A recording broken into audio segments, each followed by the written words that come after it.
Ave Maris Stella. Hello and welcome back to Vatican II in a Year. This is your host, Father Matthew Schneider.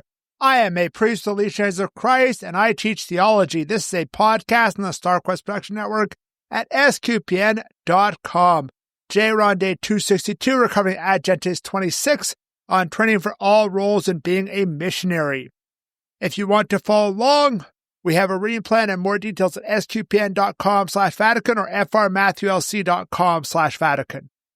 Yesterday, we spoke about missionaries need to be formed to have the virtues and spiritual life appropriate for the mission. Today, we are going to talk about missionaries need to understand both the faith and the culture where they were going to be sent so they can present the faith to people in that culture. And in that, we are continuing chapter 4, which is just titled Missionaries. Obviously, a lot of this is on this formation of missionaries. How do we get missionaries prepared for the mission? Because that's an important part of determining who's a missionary and making sure we have good missionaries, because sometimes bad missionaries can actually scandalize people and send people away from the faith more than a good missionary can send them towards the faith. So, paragraph 26 is our topic today. It has 7 subparagraphs, and so it's a little long in that sense, but with that, it does have a whole bunch of things. So A is about Scripture as a key source for missions. B, need formation on missiology and the peoples where they'll be sent. So missiology just means the study of missions and things like that. It's kind of a subfield of theology.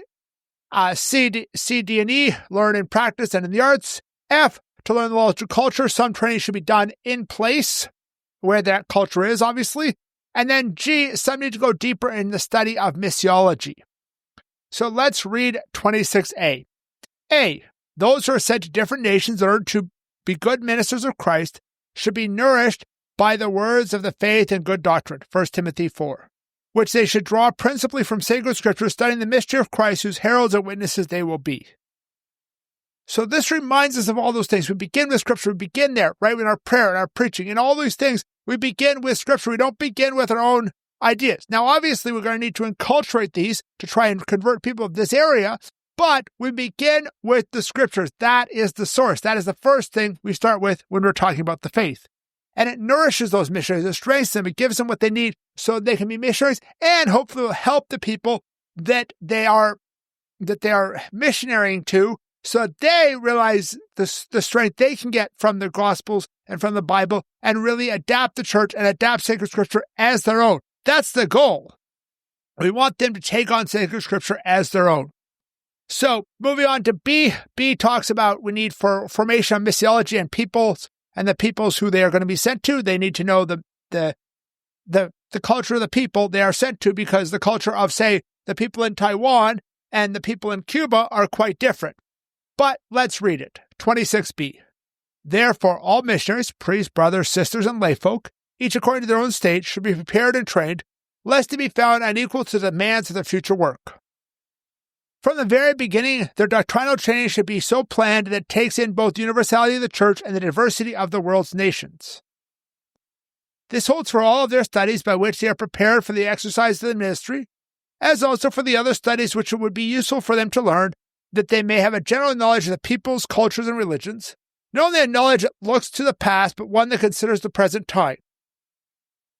For anyone who is going to encounter another people should have a great esteem for their patrimony and their language and their customs.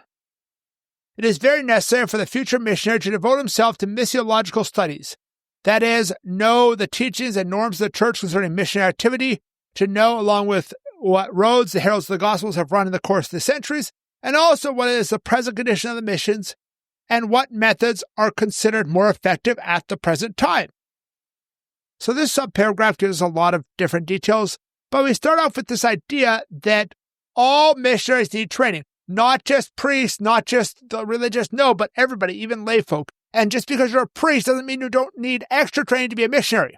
If I'm going to be sent, to be a missionary, let's say realistically, like some missionaries work as missionaries in the rural parts near Cancun, where they have people who are only a generation or two removed from being Mayan, worshiping the Mayan deities and things like that. And I think there are still that some still have a Mayan religion there, although a lot of them are Catholic now. If I'm sent there, not only do I need to learn Mayan, I need to learn to understand their culture. I have learned a little bit from talking to others who've done it, but I am no expert in that culture.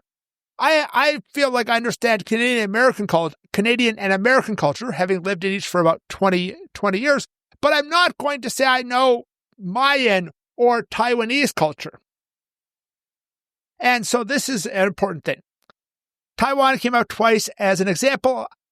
I just did my spiritual exercises just before this, and during spiritual exercises we do like a audiobook during the meals, and we were listening to the life of Father Vincent Capodanno, who was an army chaplain who ended up dying in the military, getting the Congressional Medal of Honor. But as well, he was a missionary in Taiwan beforehand, so the book spent a lot of time talking about that. So that's what leads me to think about it when I'm talking here. So it's a great book. I think it's called The Grunt Padre. If you're interested in a priest like that, Father Vincent Capodanno, great example, things like that. So anyways, the next thing it talks about is here we need to have that universality and also remember the particularities. There is that universality of the church, and there is diversity in the world's nations. There is even diversity in certain theological opinions that might be more prevalent in one place or another, and that's fine. Let's also understand the various different forms of belief there and how they can adapt to Christianity or the various forms of Christianity that are common there.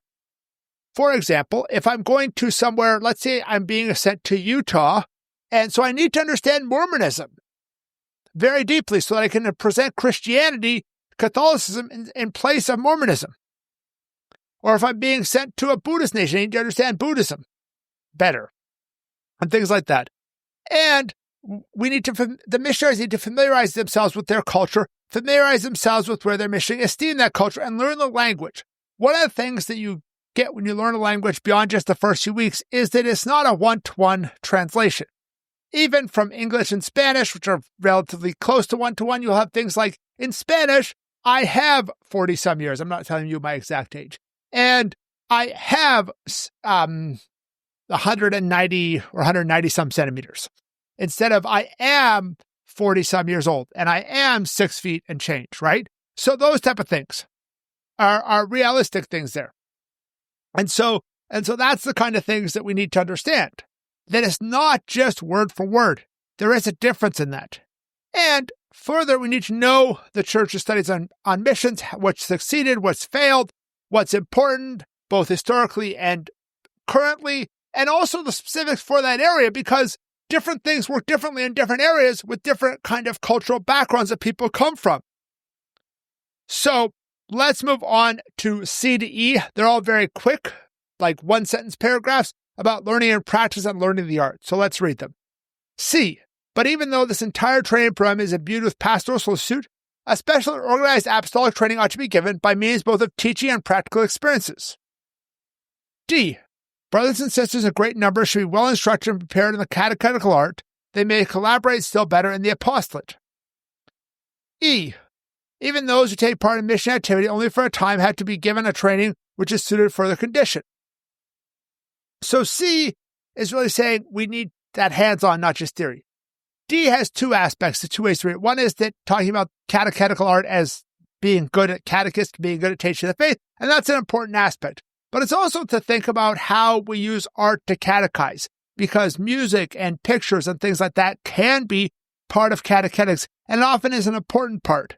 If you've ever seen, I think it's called The Mission, and we have the one missionary goes up there, starts playing the flute, and the natives start being interested because he's playing the flute and the beautiful music of the flute.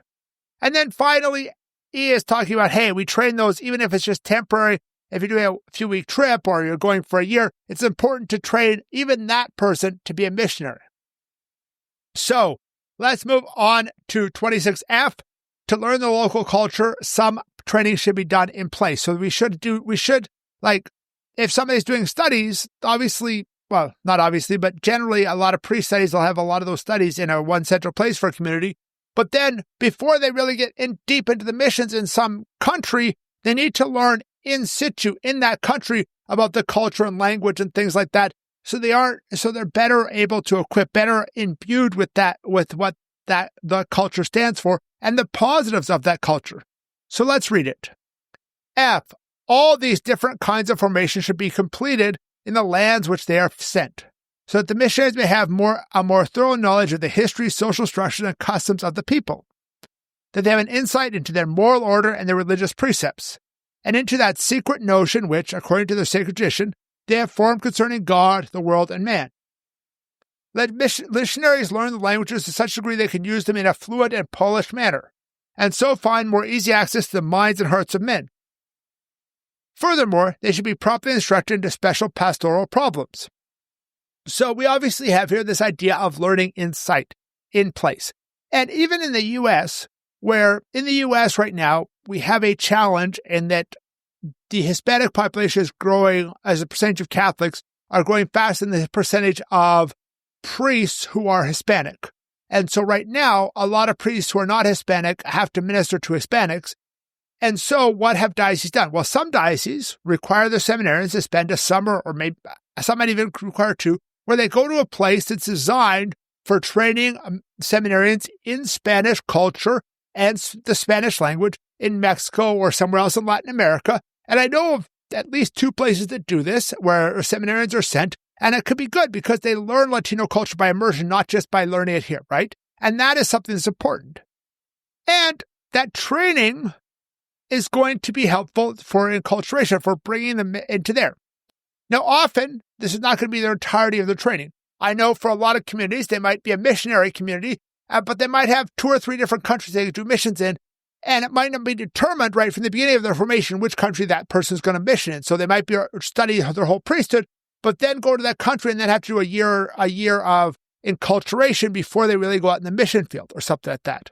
And that's important, going deep, polishing up on the local language culture so that we can really present it fluently. I know myself, I have Spanish that's good enough to hear confessions.